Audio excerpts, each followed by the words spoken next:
Hello, John Casey here from the School of Business in WIT, and in this video I will look at an approach that I've used to teach accounting through Excel.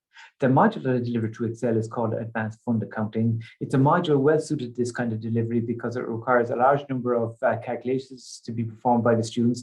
Many of these calculations are repetitive, and the output of these calculations form the basis of the accounting records. The module is a 5-credit module. It is a final year module on some programs and a final year but one module on others. And I would normally have about 25 students, which kind of suits it to delivery in an IT lab. The module is delivered exclusively in an IT lab through the medium of Excel. In order to complete the module, students need to know what a multi-asset investment fund looks like, how a set of financial statements link together. They need to be able to perform portfolio reconciliations, record transactions, calculate daily valuations, gain or losses on an equity, bond, money market, or fund futures portfolio. And they also need to be able to manage data in an Excel spreadsheet that is efficient and is robust as well too. I suppose by way of illustration of this, the most tangible manifestation that I can kind of share with you is if we take a look at the final exam. Now, just bear in mind that, there's a lot of kind of scaffolding work that has to take place before we get to this stage. An investment fund is not something that most students will be familiar with. So there's kind of a series of lectures that has been gone through to kind of build up to get to this final stage. So my finally, I'll share. Let's do a quick share here. So this is what the final exam looks like. This is what the students, this is what the students get faced with at the very start. This is their opening position for their investment fund, and then they're required to record a variety of transactions to get to a closing position. The ending position that they'll get to is right over there on the right hand side. But just to look at here, we've got any item here in yellow. These are numbers that the students have to reconcile back to, or proves that these numbers are accurate based on the portfolio of the fund. That represents about 95% of the value of the assets of the fund. So it's a good chunk that we can be relatively assured then that part of our balance sheet is accurately and reliably valued and measured. Students then have to calculate these individual numbers and record them into the accounting records or the spreadsheet. In this case, some of these numbers require more background work than others, and there will be workings to attach with many of these. You have a statement of net assets or a statement of financial position to begin with. Further down, there's a statement of operations, which is our income statement, and then further down we have a statement of changes in net assets, although there's less happening in that.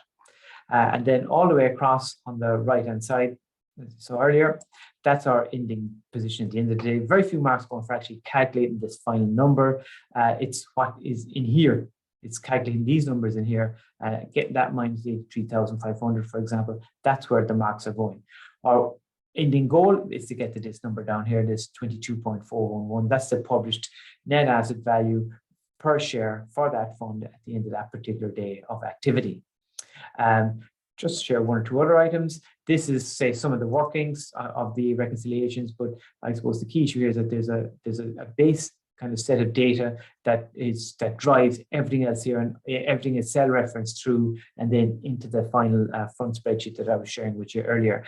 And that's good practice. It typically would replicate, although in a much bigger accounting system and more controlled accounting system, it would replicate what happens in an investment fund. The key challenges, I suppose, that I have faced with using this approach, there's been a number of, I suppose, institutional challenges with respect to going from lecture-based to an IT facility. There's a few hoops to be jumped through there. And then also going from a module that would have been previously examined in an exam hall to now being examined in an IT lab through Excel. There's a couple of hoops to be jumped through there as well, but nothing that's insurmountable.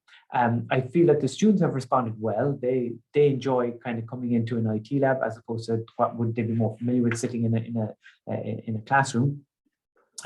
They are nervous, I guess, of doing a formally invigilated Excel exam, but we've never had a complete meltdown from an IT perspective, and any problems that have arisen can be dealt with on the day in the IT lab in the exam situation.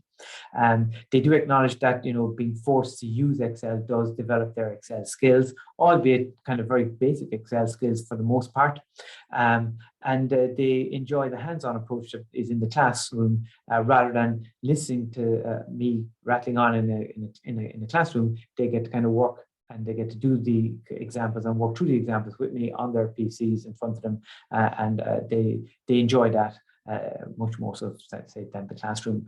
And I suppose one of the key other things I guess that I've noticed is that students do help one another out as well too. Rather than asking me, they'll always look into their neighbour or get advice from the neighbour on how to deal with a particular issue, particularly technology-based issue around using Excel.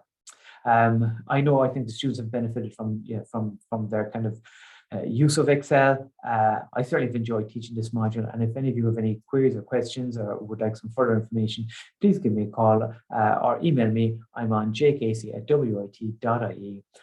Thanks for listening, and hopefully we will catch up soon.